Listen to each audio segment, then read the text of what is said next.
Bonsoir, au sommaire de ce JT. La déroute de l'OL en Ligue des Champions. Hier soir, les hommes de Rémi Garde ont été éliminés en huitième de finale par les modestes chypriotes de l'Hapoel Nicosie. Élection présidentielle, un sondage exclusif Tribune de Lyon, TLM, RCF avec Sciences Po Lyon passe au crible les intentions de vote des Lyonnais. Et enfin, gros plan sur le forum Cartoon Movie, l'occasion pour les réalisateurs de films d'animation de trouver des financements.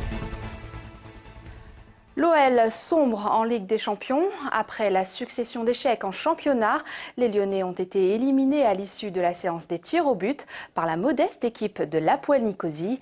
Émilie Deschamps revient sur cette élimination.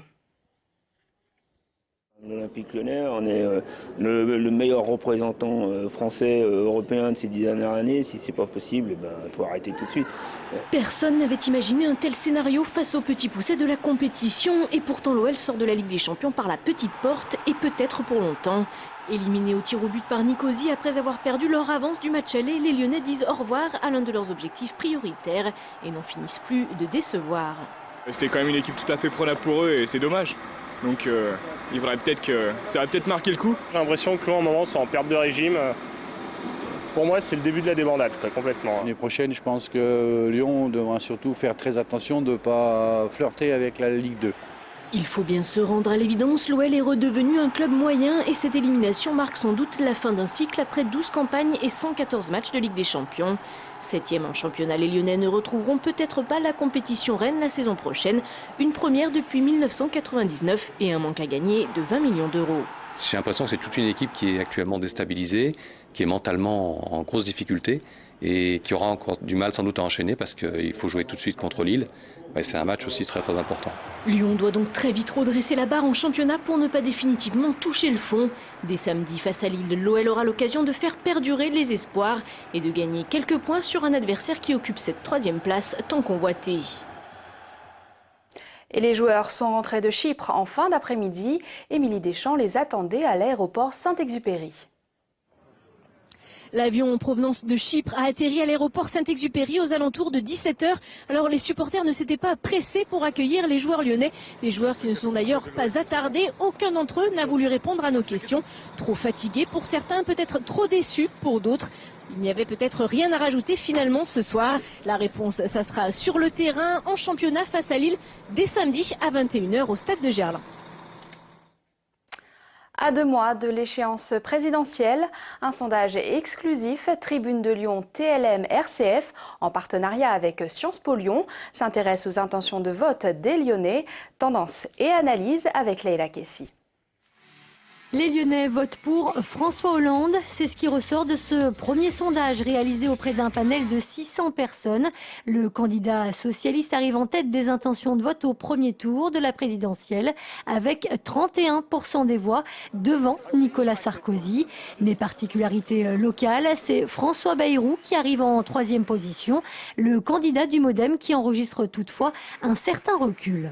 François Bayrou est à 14% d'intention de vote, là où il avait fait 22% en 2007. Donc on ne peut plus vraiment parler de Lyon, capitale de l'UDF. L'autre enseignement de ce sondage, c'est la percée du Front National qui double ici ses intentions de vote par rapport à 2007. Marine Le Pen qui toutefois serait largement battue au 2e tour, que ce soit contre François Hollande ou Nicolas Sarkozy. Je pense que Marine Le Pen a beaucoup progressé à Lyon parce qu'elle a eu un discours beaucoup plus normalisé par rapport à celui de son père. Des Lyonnais qui restent par ailleurs préoccupés majoritairement par le chômage et le pouvoir d'achat. Notez enfin que lorsqu'on les interroge sur les personnalités lyonnaises potentiellement ministrables, sans surprise, c'est le maire de Lyon, Gérard Collomb, qui arrive en tête. Ça révèle réellement que les autres personnalités lyonnaises ne sont pas très connues. Même à droite, finalement, Nora Berra ou Michel Mercier arrivent largement derrière. Ce qui veut dire que leur position finalement de ministre du gouvernement Sarkozy finalement leur a fait très peu bénéficier en termes de notoriété. Une infirmière libérale escroque la sécurité sociale. La praticienne a avoué avoir détourné, dans le cadre de son activité, près de 650 000 € entre janvier 2009 et juillet 2011. Pendant 2 ans et demi, elle a surfacturé des soins et déclaré des actes non pratiqués. Interpellée hier matin à son domicile de Saint-Pierre-de-Chandieu avec son mari, elle l'a aussitôt disculpé. Conseiller juridique à la CAF, il a été relâché. Âgée de 43 ans, elle devrait comparaître devant le tribunal pour escroquerie et recel le 4 octobre prochain. À l'occasion de la Journée internationale des droits des femmes, François Sauvadet, ministre de la fonction publique, a visité aujourd'hui l'IRA de Lyon. L'Institut régional d'administration forme de futurs hauts fonctionnaires. Il en a profité pour expliquer aux étudiantes la nouvelle loi visant à plus d'égalité sur les postes à responsabilité. Pour les préfètes, nous avons moins de 10% de personnes femmes qui sont préfètes. Et donc j'ai souhaité qu'on mette un terme à cette situation. Si on va avoir une fonction publique qui soit comprise, elle doit être à l'image de la société. Et donc dans la loi que j'ai fait voter la semaine dernière au Parlement, nous aurons désormais, c'est le premier pays d'Europe à le faire, des quotas de nomination qui seront imposés. Donc jusqu'en 2018 où nous aurons 40% d'obligation de nomination de femmes sur les postes à responsabilité.